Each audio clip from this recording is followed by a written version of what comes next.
அன்பு நேயர்களே வணக்கம். கண்ணன், இந்த கண்ணனை நினைத்தாலே நம்முடைய மனது அவ்வளவு ஆனந்தமாகிவிடும்.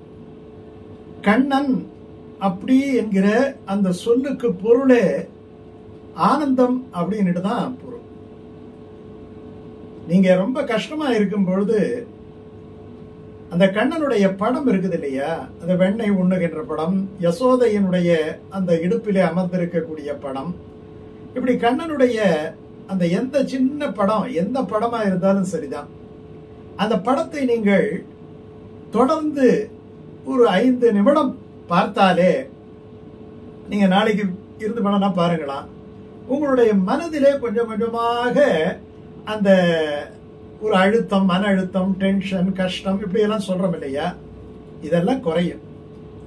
இது கண்ணனுக்கே உரிய ஒரு தனி சிறப்பு. ஒரு பெரியவர் எப்ப பார்த்தாலும் தன்னுடைய பாக்கெட்ல கண்ணனுடைய படத்தை வச்சிருப்பார். ஏதாவது அவருக்கு ஒரு பிரச்சனை அப்படின்னு சொன்னா டக்குனுட்டு அந்த கண்ணனை எடுத்து வச்சுக்கிட்டு ஒரு 5 நிமிஷம் பார்ப்பார். ஏதோ ஒரு சொல்யூஷன் கிடைச்சிடும். அவருடைய அனுபவம் அது, அவருடைய அனுபவம். அப்படியே படம் இல்லாட்டி போனாலும் மனதில் அப்படியே கண்ணை மூடிக்கொண்டு அந்த கண்ணனை நினைத்தால் நமக்கு மனதிலே அந்த புல்லாங்குழல் ஓசை இருக்குது இல்லையா, அந்த ஓசை ஒன்று கேட்டுக்கொண்டே இருக்கும்.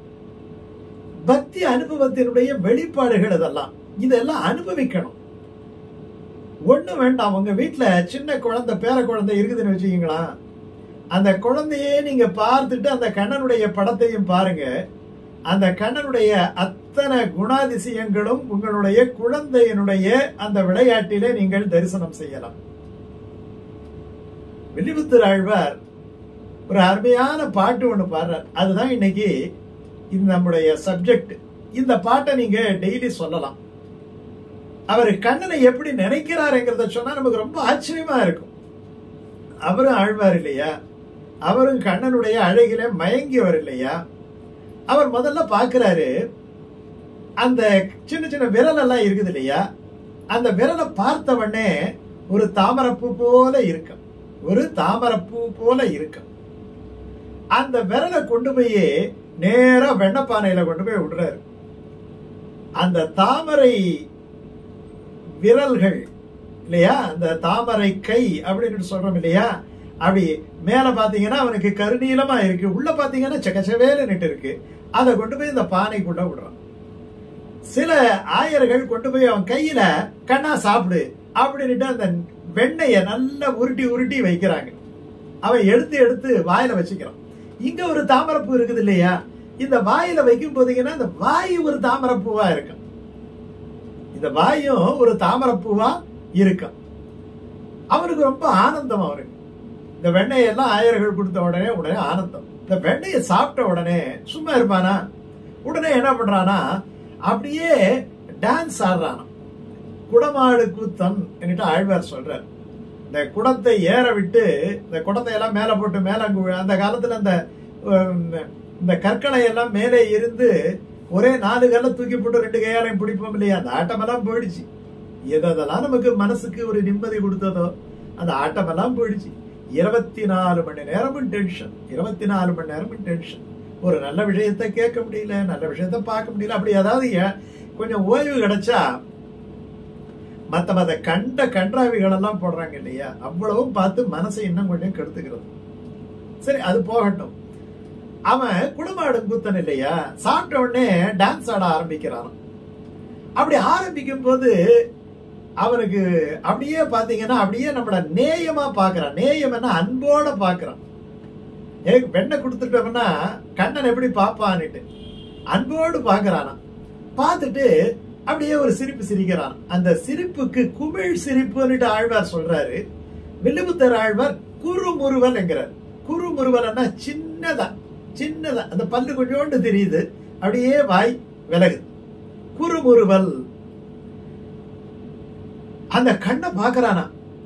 அந்த கண்ணு பாத்தீங்கன்னா இது குறுமுறுவல்.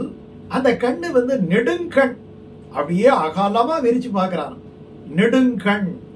அவன் நெடுமா இல்லையா, இல்லையா, கரியவாகி இல்லையா, மிளிர்ந்து செவ்வரி ஓடிய அப்பெரியவாய கண்கள் என்னை பேதமை செய்தனவே ஆழ்வார் பாசுரம் இல்லையா? அதனால அந்த நெடுங்கண்ணுங்கிறார்.